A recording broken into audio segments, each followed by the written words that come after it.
Bismillahirrahmanirrahim. Assalamualaikum warahmatullahi wabarakatuh. Waalaikumsalam warahmatullahi wabarakatuh.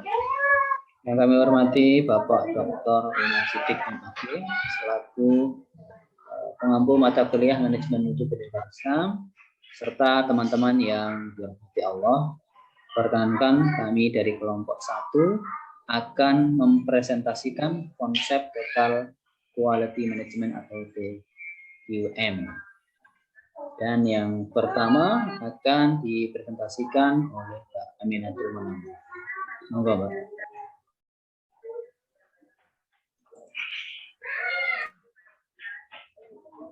Ya, terima kasih atas waktunya, Bapak. Kami di sini akan menyampaikan mengenai konsep Total Quality Management atau kita singkat dengan TQM. Untuk yang pembahasan pertama, langsung saja kita pahami dari apa pengertian dari Total Quality Management itu sendiri. Total Quality Management itu juga dikenal dengan istilah pengendalian mutu terpadu. Jadi, selain disingkat dengan TQM, juga disingkat dengan PMT. Untuk yang pertama, pengertian atau definisi dari Total Quality Management. Kata kunci yang pertama yaitu strategi dan proses. Dalam Total Quality Management itu merupakan suatu proses atau strategi yang dirancang untuk sebuah lembaga pendidikan, mengelola sebuah lembaga pendidikan yang berada di bawah naungan kepala sekolah untuk menghasilkan suatu keunggulan.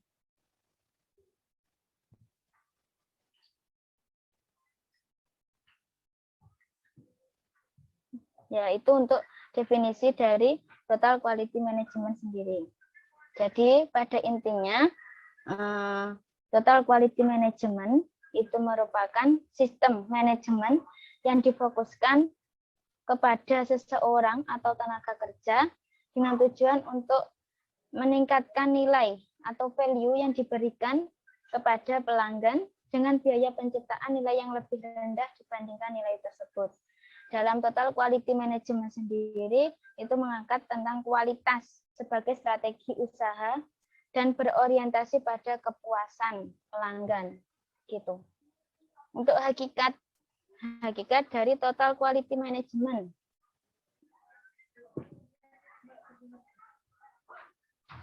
Setelah kita memahami tentang apa itu Total Quality Management, kita selanjutnya membahas tentang hakikat Total Quality Management. Ada beberapa aspek yang perlu kita ketahui dari hakikat Total Quality Management itu sendiri. Bahwasanya hakikat Total Quality Management yaitu ditujukan pada masalah strategis yang dialami oleh lembaga. Jadi, Total Quality Management itu membahas tentang strategi pada lembaga itu sendiri. Nah, Total Quality Management itu berfungsi untuk meningkatkan efisiensi. Yang pertama yaitu meningkatkan efisiensi dengan menghilangkan pemborosan dalam sistem.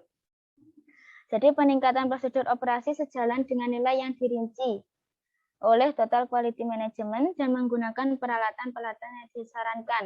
Bukan hanya menghilangkan biaya yang tidak perlu, tapi juga mengurangi waktu pemasaran dan pengiriman. Itu maksudnya efisiensi. Yang kedua yaitu meningkatkan penghasilan melalui penyediaan produk dan layanan yang efektif.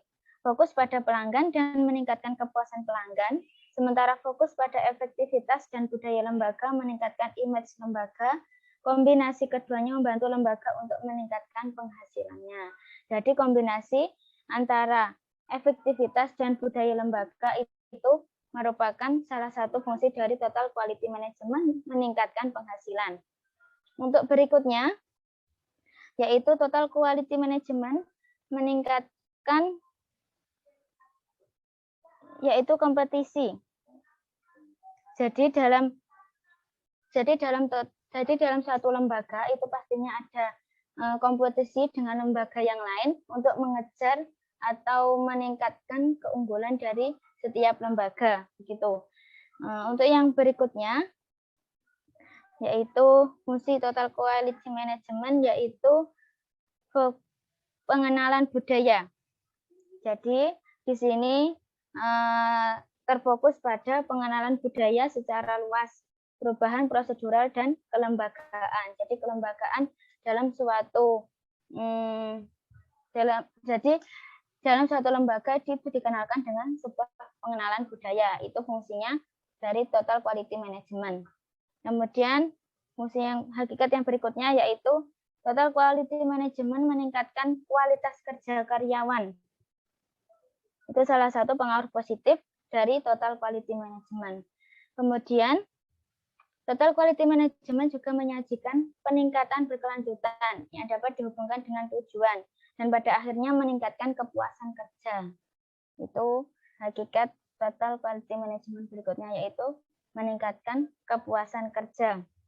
Untuk yang terakhir yaitu menyediakan total quality management, yaitu memberikan komitmen yang baik antara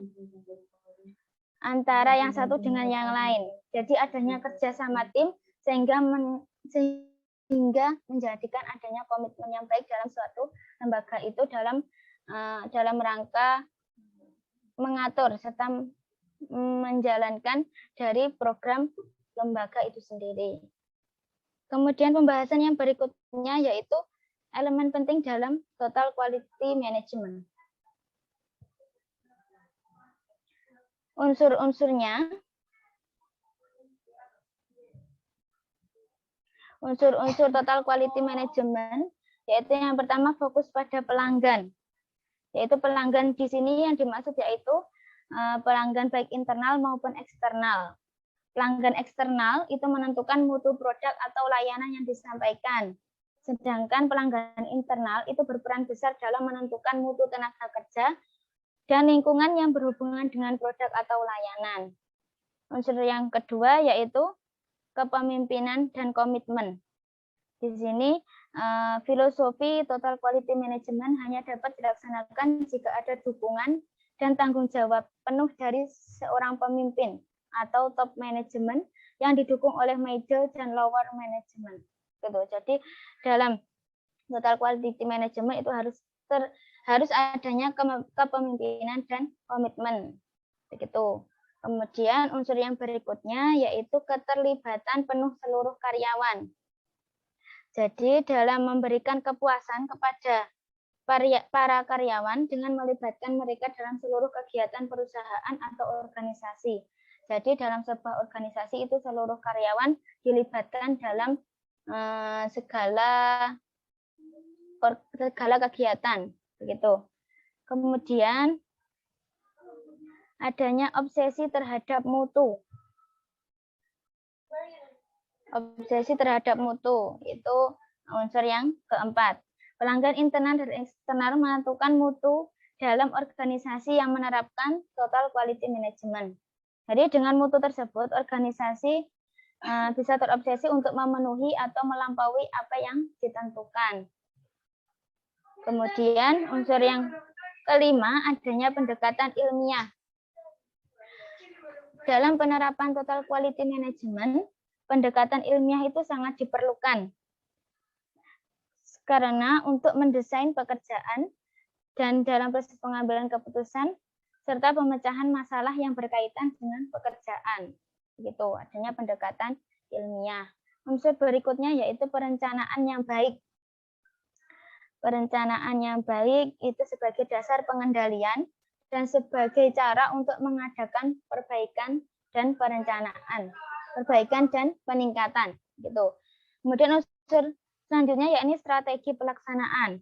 Dalam total quality management, dalam melaksanakannya harus disusun strategi penerapan agar dilaksanakan oleh semua pihak dalam organisasi tersebut. Jadi adanya strategi yang bagus. Gitu. Kemudian komitmen jangka panjang.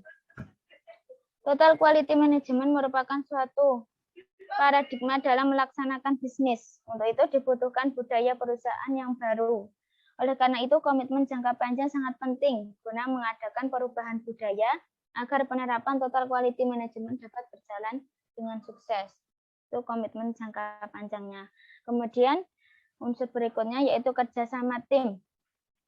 Jadi dalam sebuah organisasi kerjasama itu sangat diperlukan, sangat penting sekali karena untuk menjalin dan membina antar sesama karyawan itu sebagai salah satu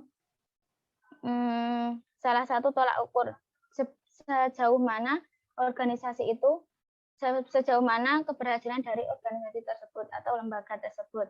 Kemudian berikutnya yaitu perbaikan sistem secara berkesinambungan. Jadi sistem yang ada itu perlu adanya perbaikan secara terus-menerus agar mutu yang dihasilkan dapat makin meningkat. Jadi setiap adanya sistem itu setelah dilakukan atau setelah adanya proses itu perlu adanya evaluasi atau perbaikan secara berkesinambungan. Berikutnya itu pengukuran dan evaluasi. Dalam pelaksanaan total quality management memerlukan data nyata. Oleh karena itu pengukuran dan evaluasi data yang bersifat kuantitatif itu harus benar-benar dilakukan sehingga meskipun total quality management itu filosofi yang sifatnya lebih mendekati pada masalah kualitatif, namun sifat yang kualitatif tersebut harus diukur atau dikuantitatifkan. Tindakan itu ditujukan untuk mengadakan perbaikan dan peningkatan yang dilaksanakan secara terus-menerus dan berkesinambungan sehingga tercapai perbaikan dan peningkatan mutu sebagaimana yang diharapkan. Jadi setiap adanya suatu kekurangan itu perlu adanya perbaikan untuk menjaga dan meningkatkan mutu sebuah lembaga. Kemudian unsur yang berikutnya yaitu pendidikan dan pelatihan. Dalam organisasi yang menerapkan total quality management, pendidikan dan pelatihan itu merupakan faktor yang fundamental. Dalam hal ini berlaku prinsip bahwa belajar merupakan proses yang tidak ada akhirnya dan tidak mengenal batas usia. Dan belajar setiap orang dalam organisasi dapat meningkatkan keterampilan teknis dan keahlian profesionalnya. Unsur berikutnya yaitu kesatuan tujuan. Jadi dalam sebuah lembaga itu selalu ada persetujuan antara pihak manajemen dan karyawan, seperti mengenai upah dan kondisi kerja. Itu merupakan salah satu unsur kesatuan tujuan. Kemudian adanya keterlibatan dan pemberdayaan karyawan. Upaya melibatkan karyawan memiliki dua manfaat. Untuk manfaat pertama yaitu meningkatkan kemungkinan keputusan yang baik, rencana yang baik, atau perbaikan yang lebih efektif. Karena juga mencakup pandangan dan pemikiran dari pihak-pihak yang langsung berhubungan dengan situasi kerja. Untuk manfaat berikutnya yaitu keterlibatan karyawan juga meningkatkan rasa memiliki dan tanggung jawab atas keputusan dengan melibatkan orang-orang yang harus melaksanakannya. Kemudian unsur yang terakhir yaitu mencapai dan mempertahankan standar kemampuan. Standar mutu harus diubah dan ditingkatkan, mengikuti perkembangan dan peningkatan keinginan dan harapan pelanggan. Jadi mutu atau kualitas dari lembaga itu harus tetap ditingkatkan gitu. Kemudian pembahasan berikutnya yaitu pedoman dan penerapan total quality management. Jadi dalam penerapan total quality management itu perlu adanya pedoman atau sebuah tolak ukur dalam penerapan total quality management agar dapat berjalan dengan efektif dan efisien dalam meraih keberhasilan. Begitu. Untuk yang pertama, pedoman yang pertama yaitu komitmen. Komitmen dalam menyajikan produk dan layanan yang efisien dan menguntungkan. Itu komitmen. Kemudian pedoman berikutnya yaitu konsistensi. Perusahaan harus menyediakan produk dengan kinerja yang konsisten. Misalnya, ketepatan spesifikasi, jadwal pengiriman, dan lainnya. Kemudian pedoman yang ketiga yaitu kompetensi. Perusahaan harus menyediakan pekerja dengan kompetensi yang memadai untuk melaksanakan tugas-tugas atau pekerjaan yang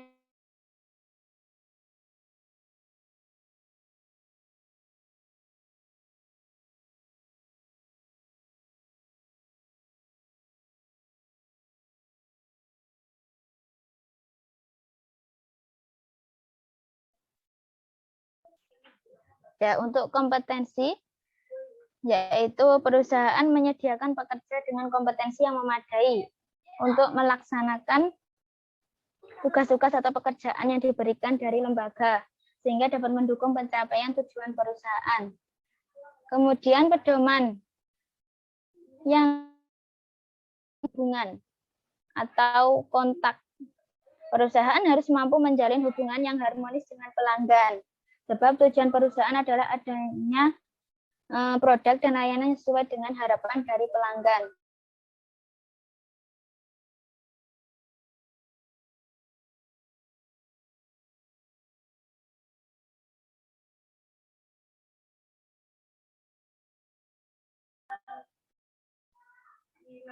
Jadi dalam penerapan total quality management itu harus adanya hubungan yang baik antara pelanggan yang mampu mencapai tujuan dari perusahaan itu. Jadi adanya kepuasan dari pelanggan sendiri. Kemudian pedoman berikutnya yaitu komunikasi. Perusahaan harus mampu menjalin komunikasi dua arah dengan pelanggan agar spesifikasi produk dan layanan diharapkan dapat diterjemahkan dengan benar oleh perusahaan. Kemudian yang berikutnya yaitu kredibilitas. Perusahaan harus memperoleh kepercayaan diri dari pelanggan dan seraya mempercayai konsumen. Kesaling percayaan ini akan melahirkan komunikasi yang baik. Begitu. Kemudian perasaan. Perusahaan harus memiliki rasa simpati terhadap pelanggan eksternal, khususnya terkait dengan kebutuhan dan harapan mereka, serta pelanggan internal terkait dengan hak-hak mereka. Kemudian pedoman berikutnya yaitu kesopanan. Perusahaan harus menunjukkan sikap sopan kepada konsumen melalui sikap empati dari para pekerjanya. Jadi, para pekerja di suatu perusahaan itu harus mempunyai rasa empati yang baik terhadap para pekerjanya. Kemudian pedoman berikutnya yaitu kerjasama. Perusahaan harus bisa menciptakan iklim kerjasama yang baik antar pekerja maupun antar perusahaan dengan pelanggan. Jadi adanya kerjasama yang baik antara pekerja dengan perusahaan untuk menghasilkan kualitas atau mutu yang baik. Kemudian adanya kemampuan. Jadi perusahaan itu memiliki kemampuan untuk melakukan pengambilan keputusan dan mengambil tindakan terkait dengan penyediaan produk dan layanan. Kemudian pedoman berikutnya itu kepercayaan. Perusahaan harus memiliki rasa percaya diri bahwa perusahaan harus menyediakan produk dan layanan sesuai dengan harapan dan keinginan pelanggan. Rasa percaya diri tersebut harus tertanam dalam diri semua pekerja. Kemudian yang terakhir yaitu kritik. Perusahaan harus bersedia menerima kritik dan masukan dari siapapun, baik dari pekerja maupun dari pihak eksternal, terutama kritik dari pelanggan. Itu pedoman dalam penerapan total quality management secara umum. Kemudian, pembahasan berikutnya yaitu mengenai implementasi dari total quality management.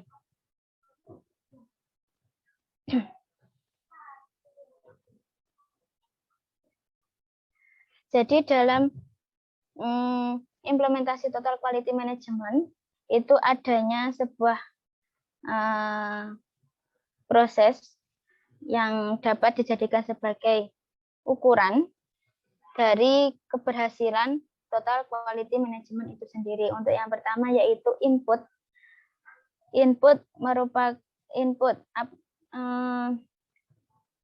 Input dinyatakan bermutu jika siap berproses, tersedianya guru dan karyawan yang bermutu, kurikulum yang jelas dan terarah, fasilitas yang memadai, dan aspek pendidikan lainnya yang memadai.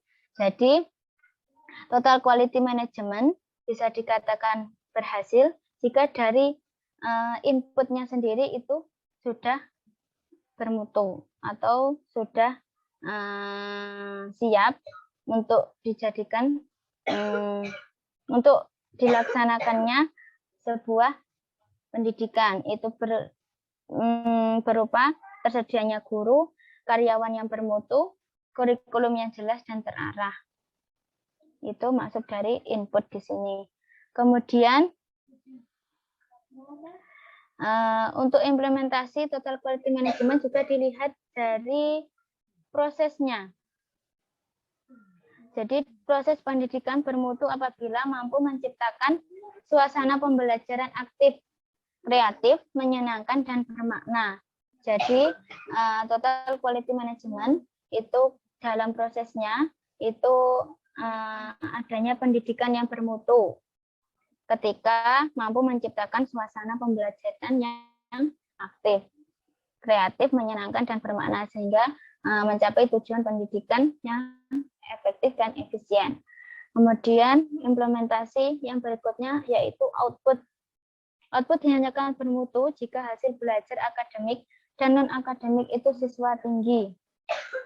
Jadi dalam proses outputnya atau lulusan dari lembaga itu dikatakan bermutu jika hasil dari potensi akademik maupun non-akademik siswa itu tinggi.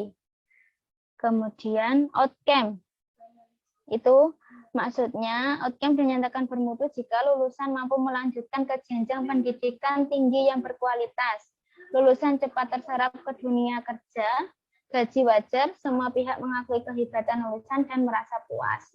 Jadi outcome di sini yaitu pihak yang menerima lulusan dari lembaga pendidikan itu. Begitu. Kemudian pembahasan selanjutnya akan dilanjutkan oleh Pak Afton. Silakan Pak Afton. Baik, terima kasih Mbak Aminatu. Baik, pokok bahasan selanjutnya adalah terkait dengan total quality management dalam konteks pendidikan. Yang pertama adalah terkait dengan gagasan sentral terhadap peningkatan mutu pendidikan. Baik, ada 4 gagasan yang sangat sentral bagi keefektifan sistem persekolahan, yaitu yang pertama adalah bahwa lembaga pendidikan ini sebagai mata rantai. Antara siapa? Menghubungkan antara customer, klien, dan pemasok atau supplier. Sekolah ya dalam realitanya adalah suatu organisasi yang mengendalikan mata rantai para klien tadi ya. Para guru adalah pemasok layanan terhadap peserta didik dan orang tua. Pemerintah merupakan pemasok layanan terhadap guru, administrator sekolah adalah pemasok layanan kepada guru, dan para guru memberikan layanan satu terhadap yang lain. Ada pelanggan internal ya, tadi disebutkan di awal, adalah mereka yang bekerja untuk sekolah, dan ada pula pelanggan eksternal, ialah mereka yang mempunyai tuntutan atau kepentingan dari layanan dari sekolah. Yang kedua adalah adanya hubungan antara pelanggan dan pemasok sebagai gagasan kunci. Baik, semua hubungan antara pelanggan dan pemasok, apakah itu internal maupun eksternal, itu ada proses di dalamnya. Guru menyelenggarakan kesempatan belajar kepada peserta didik, staf atau usaha yang menyediakan layanan kepentingan, atau administrator yang merancang jadwal kegiatan sekolah. Semua itu merupakan rangkaian dari manajemen proses. Baik, yang ketiga adalah manajemen dan desain sekolah sebagai suatu organisasi. Penjelasannya adalah orang yang paling dapat melakukan perbaikan proses adalah mereka yang dekat dengan pelanggan dalam proses tersebut. Pernyataan itu harus dilihat sebagai implikasi yang agak radikal terhadap pengawas manajemen desain sekolah sebagai suatu organisasi. Dan gagasan yang terakhir, keempat, adalah kepemimpinan yang bervisi meningkatkan derajat layanan. Penjelasannya adalah pemandangan yang dianggap agak radikal bagi kebanyakan manajer yang diangkat di sekolah, yaitu perasaan bahwa mereka ditunjuk untuk memimpin organisasi. Dalam alur organisasi semua harus melapor dan bertanggung jawab pada mereka. Karena itu adalah hal yang sangat krisis diperankan oleh peranan kepemimpinan semacam itu di sekolah. Dan hal yang penting dikemukakan di sini adalah bahwa kepemimpinan itu ya harus memiliki visi, mutu, dan performansi, serta kepemimpinan untuk pengawasan merupakan dua hal yang sangat berbeda dari pelaksanaannya. Untuk menjamin terhadapnya dukungan perbaikan performansi kualitas dari sekolah, dipersyaratkan kepemimpinan yang bervisi yang mendukung kinerja terhadap mereka yang dekat atau familiar dengan klien. Baik, lalu selanjutnya adalah terkait dengan konsep mutu pendidikan. Baik, konsep mutu bukanlah barang yang baru, gitu ya, bukan barang yang langka, akan tetapi mutu merupakan tata nilai yang menjadi tolak ukur dalam segala kegiatan. Baik, yang pertama adalah mutu merupakan masalah pokok yang akan menjamin perkembangan sekolah dalam meraih status di tengah-tengah persaingan dunia pendidikan yang semakin keras. Nah, sumber mutu dalam pendidikan antara lain sarana yang bagus, guru yang terkemuka, nilai moral yang tinggi, hasil ujian yang memuaskan, spesialisasi atau kejuruan, dorongan orang tua, bisnis dan komunikasi lokal, sumber daya yang melimpah, aplikasi teknologi yang mutakhir, kepemimpinan yang baik dan efektif, perhatian kepada pelajar dan anak didik, kurikulum yang memadai, dan atau kombinasi dari faktor-faktor tersebut. Jadi sumber mutu ada beberapa hal. Karena ketika itu tadi itu terpenuhi, maka bisa dikatakan bahwa lembaga itu atau organisasi itu atau sebagian besar dari konsep atau sumber mutu tadi terpenuhi. Baik, selanjutnya adalah terkait dengan dimensi pokok mutu pendidikan. Jadi ada 5 dimensi pokok yang menentukan mutu penyelenggaraan pendidikan. Di antaranya adalah yang pertama 1, keandalan atau reliability, yaitu kemampuan memberikan pelayanan yang dijanjikan secara tepat waktu, akurat dan memuaskan. Lalu yang kedua adalah daya tangkap atau responsiveness, yaitu kemauan para tenaga kependidikan untuk membantu para peserta didik dan memberikan pelayanan dengan tanggap. Yang ketiga adalah jaminan mencakup pengetahuan, kompetensi, kesopanan, respek terhadap pelanggan, sifat dapat dipercaya atau amanah yang dimiliki para tenaga kependidikan, bebas dari bahaya, risiko atau keraguan. Yang keempat adalah empati, yaitu meliputi kemudahan dan melakukan hubungan, komunikasi yang baik, perhatian secara pribadi pada pelanggan dan memahami kebutuhan para pelanggan. Yang terakhir adalah bukti langsung atau yang bisa terlihat atau tangibles. Contohnya adalah meliputi fasilitas fisik, gedung misalkan, gitu ya, perlengkapan, sumber belajar misalkan, tenaga kependidikan dan sarana komunikasi. Selanjutnya adalah terkait dengan pengendalian mutu. Pengendalian mutu merupakan pengembangan dari konsep manajemen yang didesain untuk meningkatkan kemampuan sekolah dan masyarakat dalam mengelola perubahan pendidikan, kaitannya dengan tujuan secara keseluruhan, kebijakan, strategi perencanaan, inisiatif kurikulum yang telah ditentukan oleh pemerintah dan otoritas pendidikan. Nah, untuk tadi mengendalikan mutu perlu namanya yaitu kepemimpinan dalam manajemen mutu sekolah. Nah, kepemimpinan itu ada karakteristiknya. Yang pertama adalah 1, fokus pada pelanggan. Fokus pada pelanggan. Terus yang kedua adalah obsesi terhadap kualitas. 3, pemahaman mengenai struktur pekerjaan. 4, kebebasan yang terkendali. 5, kesatuan tujuan. Yang ke-6, melacak kesalahan dalam sistem. Selanjutnya adalah kerjasama tim, pendidikan dan pelatihan yang berkelanjutan. Nah, kepemimpinan ini ada beberapa hal yang bisa dilakukan dalam rangka untuk memberdayakan guru. Ada beberapa. Di sini saya bacakan beberapa. Yang pertama adalah melibatkan seluruh guru dan staf dalam pengambilan keputusan. Jadi penting untuk melibatkan mereka. Nah, lebih lanjut ada dalam strategi pelaksanaan total quality management di tingkat madrasah. Baik, yang pertama adalah ada beberapa fase yang perlu diimplementasikan. Ada 3 fase, yaitu fase persiapan, itu adalah fase perencanaan dan fase pelaksanaan. Fase persiapan sendiri ini meliputi membentuk total quality steering committee atau panitia, istilahnya, membentuk tim, mengadakan pelatihan, menyusun penyertaan pernyataan visi dan prinsip, menyusun tujuan umum, mengadakan komunikasi dan publikasi, mengidentifikasi kekuatan dan kelemahan, mengidentifikasi pendukung dan penolak, memperkirakan sikap para karyawan, dan mengukur kepuasan pelanggan. Ini di fase persiapan.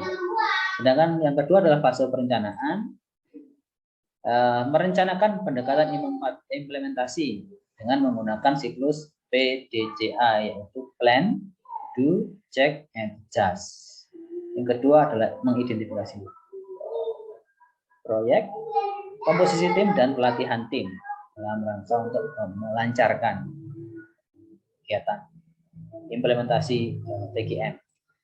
Dan yang terakhir adalah fase pelaksanaan, yaitu penggiatan tim, steering committee, terus umpan balik kepada steering committee, umpan balik dari karyawan, memodifikasi infrastruktur. Baik. Penggiatan tim steering committee ini memberikan bimbingan kepada setiap tim dan mengaktifkan mereka. Masing-masing tim menggunakan teknik TGM yang telah mereka pelajari dan menggunakan tadi di fase perencanaan siklus PDCA. Umpan balik kepada steering committee ini, masing-masing tim memberikan informasi baik dari pelanggan maupun pelanggan internal maupun pelanggan eksternal.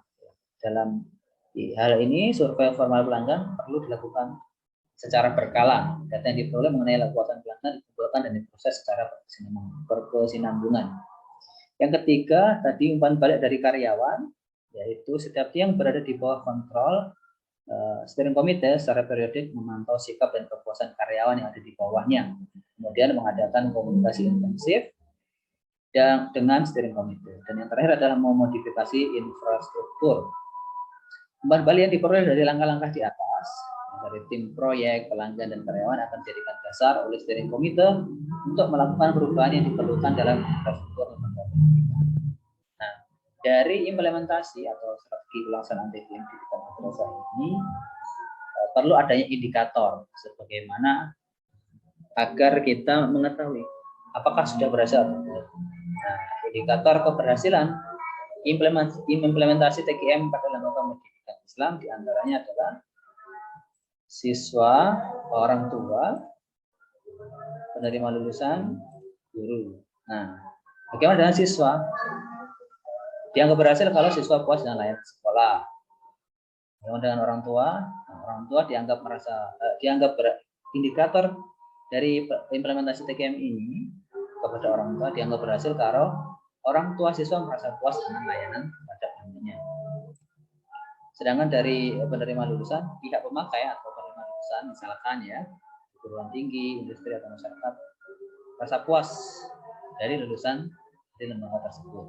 Dan yang terakhir adalah dari guru dan karyawan puas dengan layanan sekolah dalam bentuk kerja, hubungan dan komunikasi antar guru dengan karyawan, gaji yang diterima, dan pelayanan lain. Baik, insya Allah itu yang bisa kami sampaikan pada kali ini terkait dengan total quality management. Kurang lebihnya mohon dimaafkan, semoga bermanfaat bagi kita semua. Kami dari kelompok 1 mengucapkan terima kasih yang besar-besarnya atas kesempatan yang diberikan.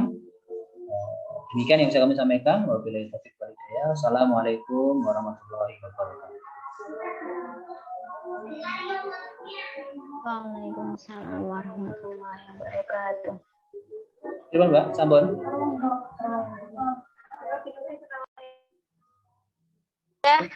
Saya tak edit sebentar. Nggih.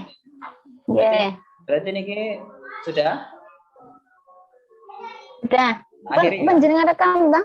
Sudah. Ini tak stop. Okay. Nanti tak edit, langsung tak upload. Ya. Oke, matur suwun Mbak Amin. Oke. Kerja keras. Punten ya. Betul napa-napa. Nggih. Gitu dulu ya, ini tak muka-muka sik. Nggih. Nggih, terima kasih. Mengke kula dikirimi link-e nggih. Ya, tak selesaikan. Nggih, ngoten mawon. Nggih.